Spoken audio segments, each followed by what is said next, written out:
Good morning, everybody. And I was going to say Monday morning. It's not, it's Tuesday morning as we're recording this. So good morning, Tuesday morning to everybody listening to me this morning. And we're live streaming on the In Her Financial Shoes podcast today. And I'm really excited because today's topic is all about how to protect your brands. Now, for those of you who follow me on the podcast, will know that we talk about wealth creation. We talk about the 3 stages around deserving wealth and feeling good about our relationship with money, and then actually making the money, retaining it, and then growing it. And one of the biggest lessons that I've learned in my business over the last sort of 5 or 6 years and working with other business owners is the importance of protecting your brands. So I'm really excited today to bring a special guest expert, Aaron Wood, onto the In Her Financial Shoes podcast today to talk about this subject. So good morning, Aaron. Welcome to the show. How are you this morning? I'm very good. Good morning, Catherine. Thank you. Really pleased to be on. Great. Well, thank you so much for joining us, Aaron. Now, Aaron is his firm is Blazer Mills, and Aaron is a specialist trademark attorney and one of the very few UK IP specialists to also have the rights of a barrister to appear in courts. So he's won you've won awards as well, Aaron, haven't you, in your business? Yeah. I mean, I think the most recent one is I was shortlisted for IP Practitioner of the Year by this global intellectual property magazine, and also won Impact Case of the Year for this case I did about software patents. But it's a bit geeky if I talk too much about that. No, you should be very proud of yourself for that. So, absolutely, really incredible in terms of the work that you do to support business owners. And I really want to get stuck straight into the subject, Aaron, because a lot of business owners that are listening to this podcast, there's a lot of kind of skepticism or like just really not knowing what should I protect, what should I not protect. And so I thought we just really sort of dig deep this morning into understanding what should we protect in our business. So if we have a business owner, Aaron, and maybe they're new in business or they've just been running their business for a number of years, what kind of things should we be protecting in our business, and why is that so important? Well, okay. Well, thank you, Catherine. I think if I just start with the real basics, I mean, the first thing that people always think about is the name of their company. So if you are trading under a particular name, you're obviously going to be building up quite a lot of hopefully goodwill, and you'll be building up this reputation on your name. And I think the key thing for most people is making sure that if somebody did start to use something that was a little bit too similar, that you would have something that you could use to stop those people from using a similar name. Now, the UK is really, really fortunate in that there are some things that some rights that you have without going off and getting a trademark registration. Well, I'm sure you'll ask a few questions about that in a little bit, but one of the things that new businesses often think is they think, oh, well, I've registered my company name, perfect, that'll stop somebody else from trading under a name that's similar to mine. And that's just not the case at all. You don't really get anything from having your company name registered other than somebody can't pick a company name that's too similar, but that doesn't mean they can't use a trading name or use something like one of your slogans or something along the way. And I'm sure with a business like yours, for example, I'm sure you've got loads and loads or a number of programs that have become core programs for you. And if somebody was out there on the internet promoting or even using Google AdWords or whatever to try and pull people into their program by using your name or even the names of your programs, and that would be a massive problem for you in sort of diverting bits of work. So I think the key one that I always start people with is, what's the name of your business? What's the name of your key products? If somebody, and I think that the really important bit for me is I always say to people, if you're registering it, you're doing it mainly for one or two reasons. Either because somewhere down the line you want to sell up and you want to show somebody that, look, I've got all these things in my portfolio. You're buying not just me, not just my revenue stream, but you're buying this portfolio of IP. And the second thing is to stop people. So I see sometimes people thinking, oh, I'm going to have to register every single possible thing that I do, and I'm going to have to put loads and loads and loads of money into it. But then they don't want to stop someone using that name. So unless you're doing it for IP reasons, to have that portfolio to sell to somebody else, then the key thing is what would you be so annoyed about that if they used it, if someone else used it, you would have to take action? You couldn't let it lie. You would be, you would definitely take action, because it's an asset and it's a tool. But if you're not going to use the tool, there's no point buying it and putting it in the toolbox. Yeah, that's a great point. So what I heard you say there, Aaron, was two things that came up for me. One is around IP, so your intellectual property. The other thing was around, if let's say my membership, which is the Money Circle, which I know you're coming into next month, Aaron, aren't you, to deliver some deep training around this subject. But let's take the Money Circle. So the Money Circle we trademarked. So if somebody else, for example, was to set up the Money Circle and try and piggyback off our brands, that would protect it from doing so. But also, I guess the Money Panel, for example, is that, again, I want to protect that IP so that if in the future I ever wanted to sell the business, when you sell the business, that becomes part of its core assets, doesn't it? That's where the value is stored in your IP. And what I like about that from a business perspective, especially if you're new in business, is a lot of people have a big fear about like social media and creating content. Like we're creating content right now through this podcast, and your content is an asset. Your content is IP. And so anytime that you're sharing your content, you want to make sure that you protect that as much as possible. And I think I remember when I first started in business and I had my first signature course, and one of the best pieces of advice I was ever given was, when you come up with a concept or an idea, so let's say you've got a signature program, so let's say the Money Circle as an example, the first thing to do is to go and Google it, right? To find out what happens when people Google it. I mean, it sounds like a funny thing to say, right? And an obvious one to say.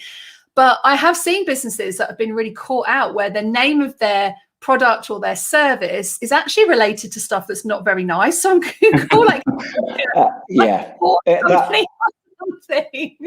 Definitely. I have quite a lot of that. So one of the things that I do is for businesses, I do searches for them, and I do that for quite a lot of naming agencies.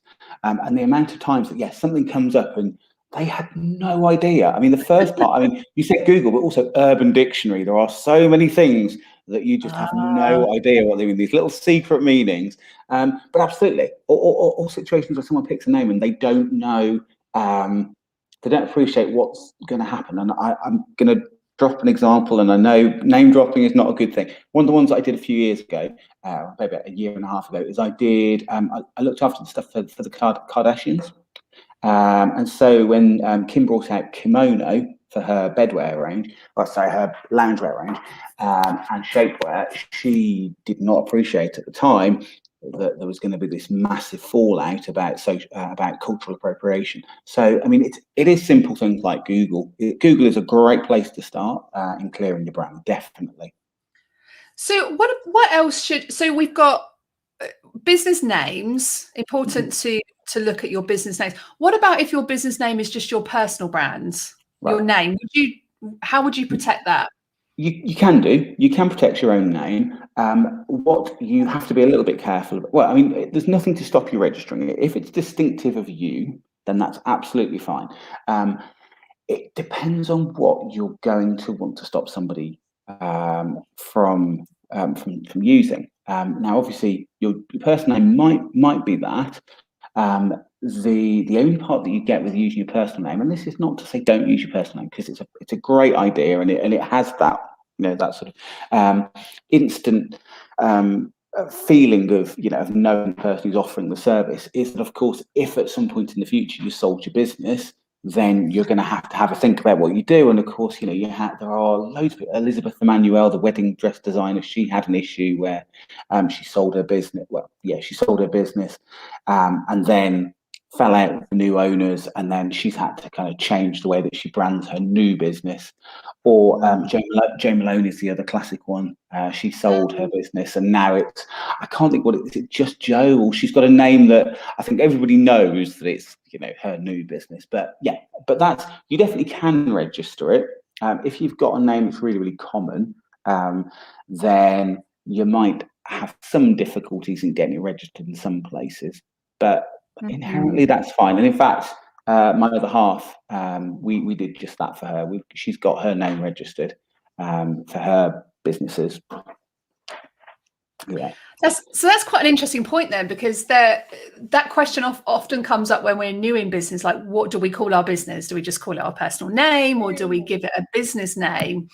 So that's quite interesting, because I guess if your purpose of your business is ultimately to sell it one day, which seems like a weird thing to think about when you start a business, because most people don't think about their exit strategy when they build a business. But I think that is really important, isn't it? If you are planning to build and scale and sell that business, you may not want to operate it under your personal name. Absolutely. Or if you're getting to that stage and you're, as you would say, maybe, having a number of programs or things underneath. And sometimes what you see happening is somebody, if they're like 5 to 10 years out, then they might start transitioning from having a personal brand to leaning more on other brands or sub brands. And you kind of, what you sometimes see, you see the name or the signature get slowly a bit smaller and be in the corner, and it's a lot more of the big program, because that's the thing. It's not just about selling all of it. You can also, of course, have a situation where you kind of go, well, look, this is where I'm going with my whole business, and then suddenly you get taken in another direction, and so of course at that point you might go, well, look, this thing, it's great, it's a valuable business, but it's really not something I want to do. And so you can sell off just that part of the business, just those assets, just that program, or even you could, license your name or your likeness to go and do something else, and effectively you're licensing your brand out, not having to do anything on a day-to-day basis with it, but you're getting an income and potentially more exposure as well. That's the lovely bit about IP, is that it separates out you and your time from business and content and all those other things. So if you're somebody who's, at the moment is selling, it's that whole thing, isn't it? Selling time for money. If that's where you are and you want to move away from that, IP is where it's at. IP is how you move from selling time for money into products or services or whatever for money. It's all about IP. So what is IP exactly? What is intellectual property? Right, yeah, I keep saying it because I'm a geek. So IP is it's the name given to the bundle of different rights. So brands, trademarks are one of them, and copyright is another one. And if you're a content creator, copyright is going to be your biggest thing. And then you also have, there's some smaller ones. There's designs as well, which is about the look of things. So for Apple, a big part of them is their designs and the way that their products look.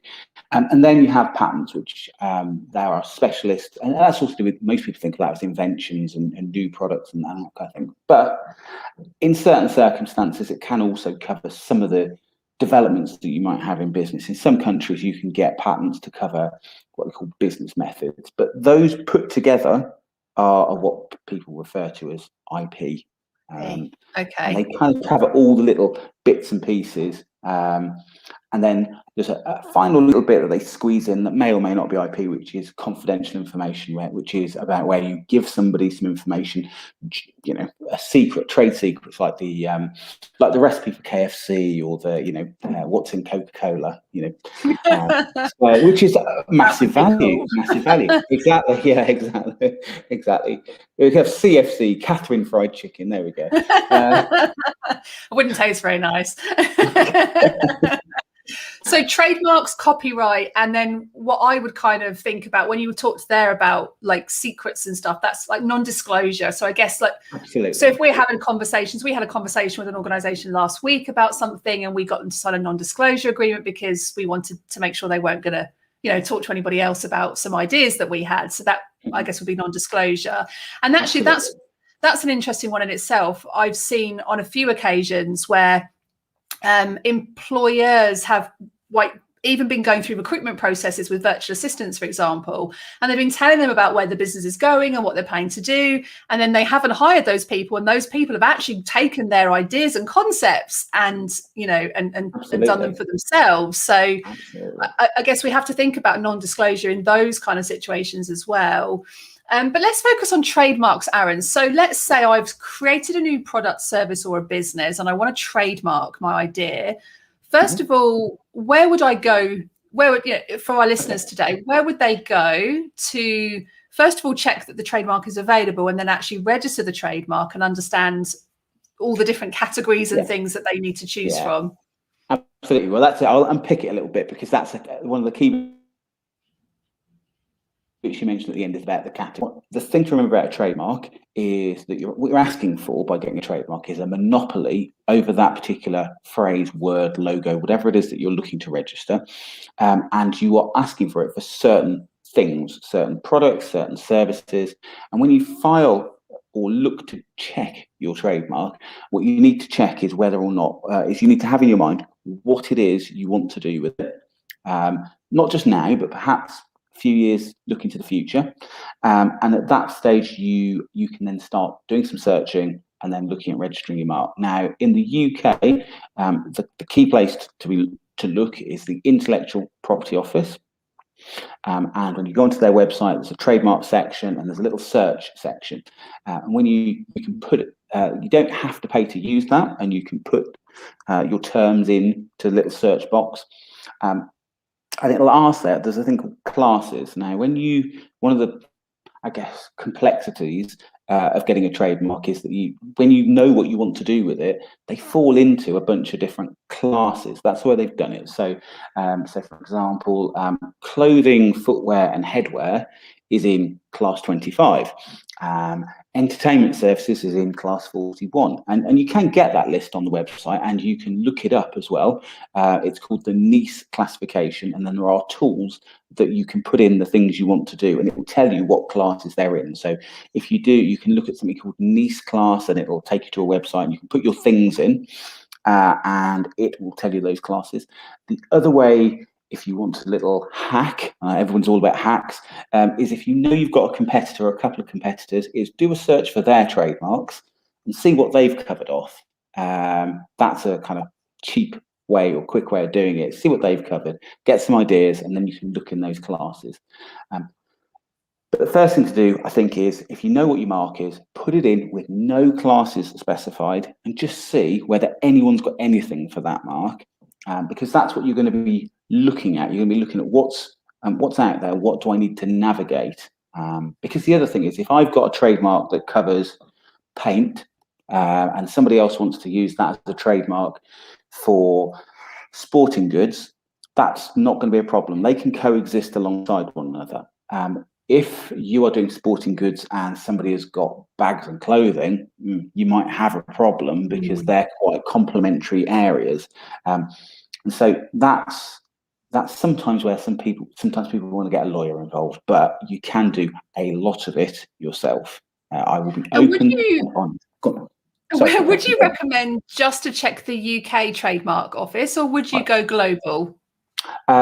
You can, well, look in your home jurisdiction, whichever country you're in, have a look in your home country first, or the most important country for you. That's going to be the winner. You can look in other ones. So, for example, there are, I'm going to drop more now. I'm sure people are keeping notes, so it won't be a problem. There is something called the WIPO, which is the World Intellectual Property Office, and they have a database, a brand database, where you can look in lots of different countries. And then the there's also something called TM Search, which also lets you look in lots of different countries at the same time. And I think if you are thinking this is going to be something that's going to have loads of different countries potentially, have a look. I mean, the amount of times that clients say to me, "Oh, well, I'm not actually." If they find something, they'll go, "I'm not that bothered that there's a trademark in Singapore or one over in Australia, because by the time I get to that stage, I'll worry about it then." But if you're spending the time doing it yourself and you're doing some searching now, then yeah, if you've got the time, do it, and just make sure, because even if you decide it's not a problem, at least you're forearmed in the back of your mind, and it's not a nasty surprise later on down the line. That's a great suggestion. So, and I'll drop all the links in the show notes for a podcast, actually, to all of those sites that you've suggested there, Aaron. So thank you for sharing those. What about copyright then? So when would copyright come into play?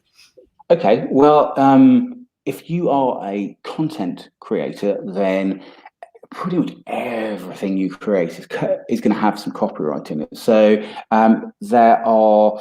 it covers basically all of your sounds intellectual creation sounds a really grandiose way, but effectively all of your text. So if you're creating text for your website, then it's going to be in that. Any drawings, any sort of diagrams. If you're somebody who is creating educational content, then one of the things I often say to people is, because people say, well, if I come up with these ideas, do I get to protect them? Are they naturally protected? How do I protect them?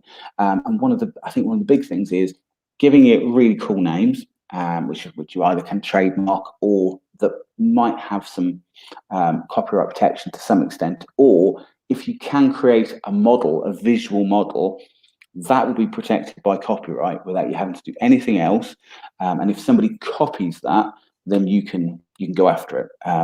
Particularly in these online worlds, there is something called you can do takedowns. So if somebody is posting something, say on Facebook, and it's either directly ripped off, like literally as your model, your document, or they've just copied the drawings off it, then you can do a takedown. You can get things taken down that way.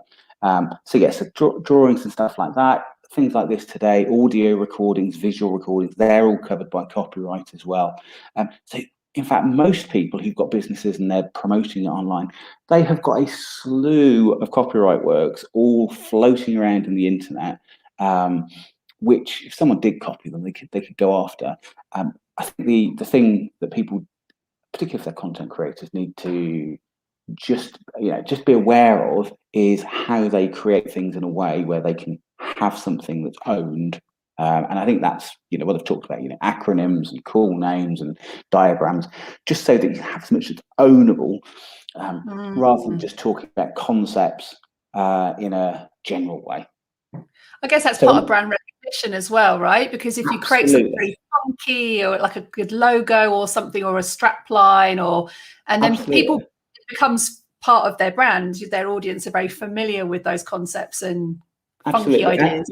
And even to the extent, I mean, sure, in certain areas, color is another thing. I mean, that is something that can be, in certain circumstances, can be registered. If you've got a really, really distinctive color, and I know, users, people in the UK will obviously know about, Cadbury purple, and I'm trying to think of other color, those sort of things. And even Jaguar and their green and all that kind of stuff. When you've used it to such an extent for quite some time, all these little brand assets become part of you, and either you can register them as trademarks. Sometimes it's more difficult. Colors are really difficult, but it's possible. But if not, then you're looking at this passing off. I don't know if I've said passing off already, which is these unregistered trademark rights, where you might say, well, it's a bit like, okay, so I think people in the UK will know about this whole Colin the Caterpillar thing. This saw that.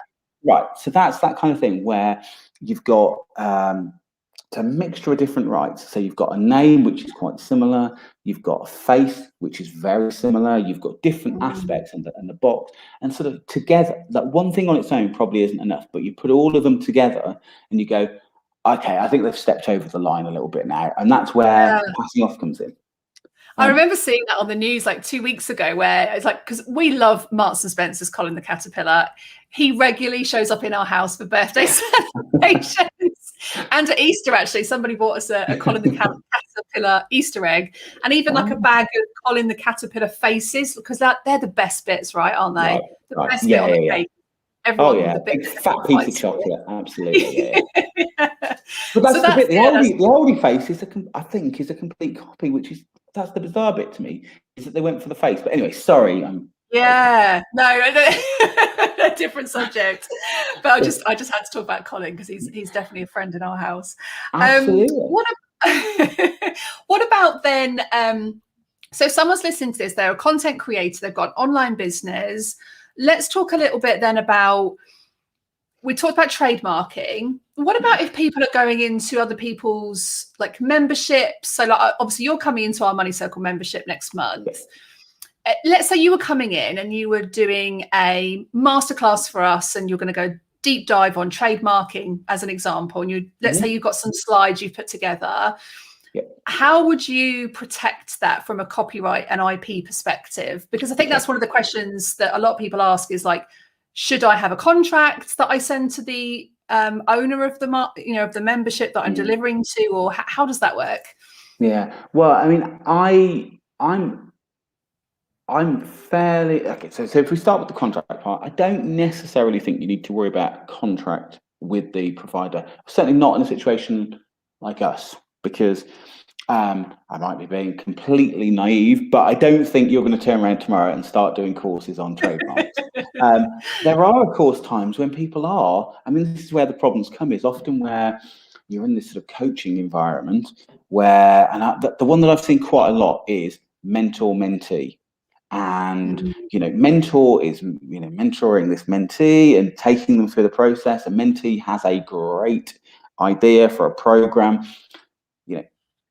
Fast forward 2 years, and the mentee is doing really, really well, and suddenly the mentor comes out with a course that looks surprisingly similar to their mentee's course, having had 8 months, 9 months of this mentor and this mentee really working hard on this course, and I think it sometimes gets in that relationship quite messy. Awkward. Between whose idea. Well, it's obviously there's the awkward ex-mentor mentee thing, but also I think sometimes the former mentor sometimes forgets where things came from. So if I think about what I'm going to deliver to you in the slides, you don't have to do any further registration to own copyright in what's in those slides. So that just happens naturally. It's a free right. There are some countries like the US where you need to register it in order to be able to sue for money, but you can still do takedowns without registering it. So that's like that's your freebie in your back pocket. And if somebody copies it and you can show that they've copied it, and generally, if I was coming on your show and then suddenly you start using those, a slide with some images that looks like it, they're going to go, okay, well, you had access to those images and the images look really, really similar. So we're going to assume there's copying there, unless you can show that you've independently created it. So if you can say, well, look, that's all really, really interesting, but 6 months ago, look at this PDF from 6 months ago, all these images. I was doing this years ago. I already knew about this. So put that to one side, you've got that. I think where you've got but I think where it's somebody who's competitive, I think you've just got to be a bit more careful. And I would say in a mentor-mentee relationship, I think that one is one where there's clearly this binding, confidentiality, where I think although most of the cases that I've seen haven't gone down the line of confidentiality, I think that's where it should be. And unfortunately, I have had to sue a couple of mentors on behalf of their mentees. So I feel pretty shitty about it. Sorry. but that's, well, a bit bleak about it. But, but it happens. So you could cover like copyright, just put copyright on the bottom of your slides, maybe. Yes. Is that worth doing? Well, people, you don't have to do it to enforce it, but people do, because they want to say, look, this is mine. So yeah, the little C in a circle with your name or the name of your company and then the year that you created it is the traditional way that they do it. I think the other part is if you are going into a situation with somebody who's doing a show and you're not clear about what's going to happen with that content, I think there's something else there. So if I'm coming onto a show and I was doing a sort of a one-off thing, and I think that's how they're going to use it, and then it turns, I'd want to know that that's what it's going to be, and that actually what I'm doing is not, you haven't asked me on to a program. Oh, and actually it turns out that this is module 4 in your 20-piece module, and you're going to be delivering, you're going to be giving copies of these slides as part of your, your kind of handout bundle. So I guess on that basis then, if you're providing content to somebody else, get clear on what they're going to use that content for, so that you've got, I guess, control over where your IP is being shared, perhaps? Absolutely. That's the key bit, yeah. There's okay, knowledge great. Yeah, absolutely. What about, is there anything else that people should consider protecting in terms of their brand or their business? Okay. Let's have a think about what's the key thing that other people forget about. Well, I think that if they're in a product if they're in a product industry, so I mean literal fit, I don't mean like educational products, I mean other kinds of products, then I think you're getting into a situation where you might have designs over that product.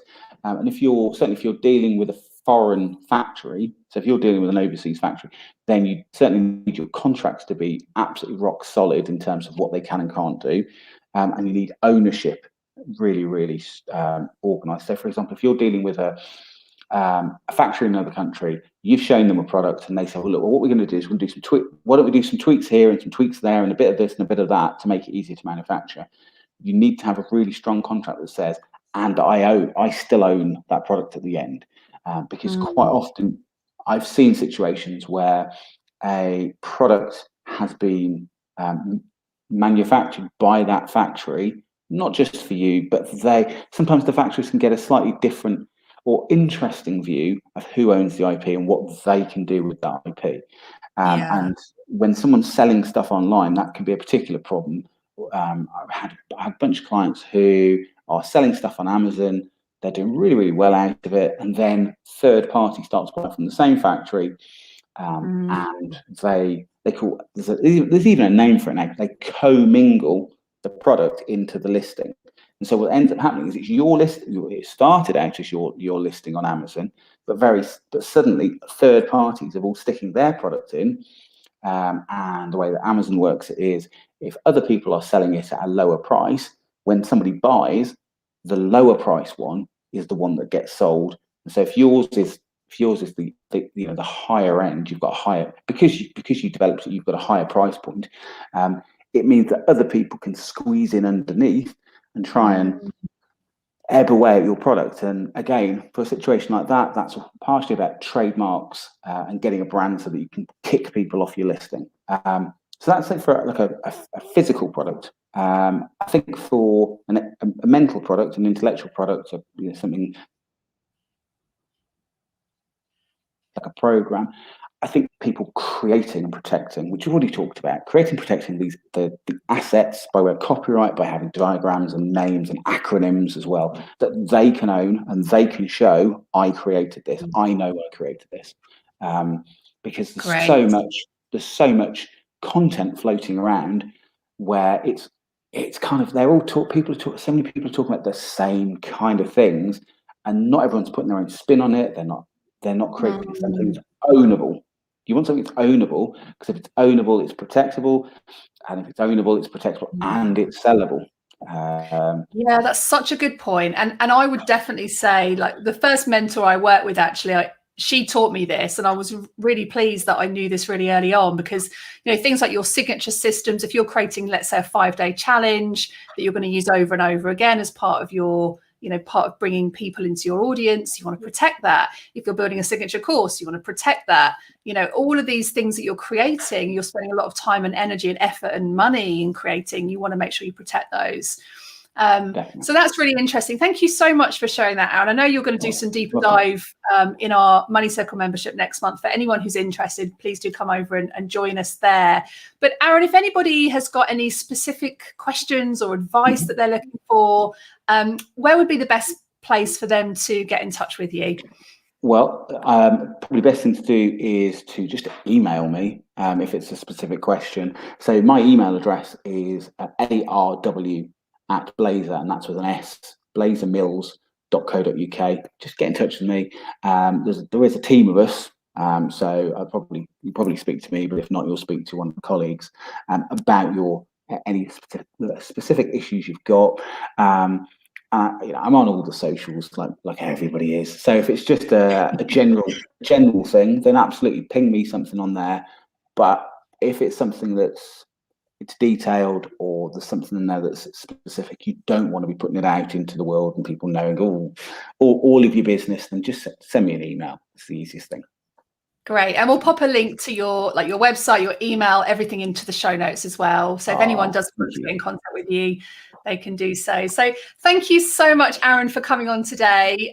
You've been an absolute pleasure, and such an important subject. I know it may seem a bit odd to talk about this in terms of a money podcast, but it is so important if you're creating your brand and you're building revenue in your business and you're generating wealth. You want to make sure that you protect that as well. So thank you so much for listening, and You're very see you welcome. again soon.